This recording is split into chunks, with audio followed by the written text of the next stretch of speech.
Supreme कोर्टाच्या निकालावरती शिवसेना नेते आणि माजी लोकसभेचे अध्यक्ष मनोहर जोशी यांनी नाराजी व्यक्त केली। हा निकाल देताना शिवसेना नेते मनोहर जोशी यांच्या एका जुन्या खटल्याचा संदर्भ दिला। जोशी यांनी प्रचारादरम्यान महाराष्ट्राला देशातलं पहिलं हिंदू राज्य करू असं म्हटलं होतं। या निकालाबाबत कोर्टापेक्षा मोठ्या असलेल्या संसदेच्या सभागृहात चर्चा व्हायला हवी असं मतही जोशींनी मांडलंय। त्यांच्याशी बातचीत केली आमचे प्रतिनिधी सागर कुलकर्णी यांनी। आपल्यासमोर जोशी सर आहेत। सर, हे प्रकरण नक्की काय होतं, त्याच्यामुळे एक त्या संदर्भात आज जो काही जजमेंट दिलेला आहे त्याचा संदर्भ आपल्या एका केसच्या संदर्भात दिला गेलेला आहे।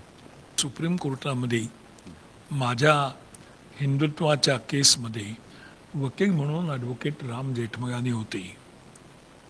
मी हायकोर्टात केस हरलो होतो, परंतु सुप्रीम कोर्टामध्ये ॲडव्होकेट राम जेठमलानी यांनी इतकं प्रभावी आर्ग्युमेंट केलं आणि त्यांनी सांगितलं कोर्टाला की Hindutva is a way of life, जगण्याचा एक प्रकार आहे। आणि ते आर्ग्युमेंट मान्य करून कोर्टाने हिंदुत्वाच्या बाजूनं निर्णय दिला। ही वस्तुस्थिती आहे आणि त्यामुळे हा प्रश्न पुन्हा पुन्हा का उपस्थित होतोय तेच मला समजत नाही। आणि हिंदुत्वाचा प्रचार उघडपणे करणारी शिवसेना ही एकच पार्टी नाही आहे।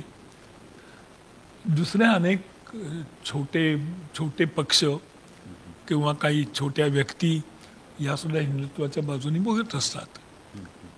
याचा अर्थ मोठ्या प्रमाणामध्ये जसा मुसलमान वर्ग संघटित आहे तसे हिंदू दुर्दैवाने संघटित नाहीत आणि म्हणून पुन्हा पुन्हा या केसेस येतात आणि एकदा का केस समोर आली की कोर्टाला त्यांचा निर्णय द्यावा लागतो। सर, आज जो कोर्टाने अंतिम निर्णय दिलेला आहे याच्यामध्ये धर्म, भाषा आणि जात या सगळ्याचा वापर आता राजकारणासाठी प्रचारादरम्यान नेत्यांना करता येणार नाही असं भूमिका घेतली।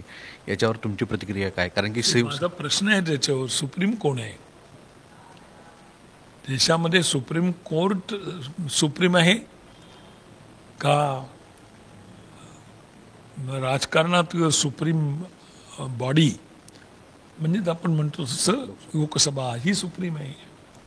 आणि हे प्रश्न इतके मोठे आहेत की ते सोडवण्यासाठी स्वतंत्र सभागृह बोलवावं लागेल आणि प्रत्येकाला बोलतं करावं लागेल की सांगा तुमची भूमिका काय आहे। व्हिडिओ जर्नलिस्ट सोमेशसह सागर कुलकर्णी, झी मीडिया, मुंबई।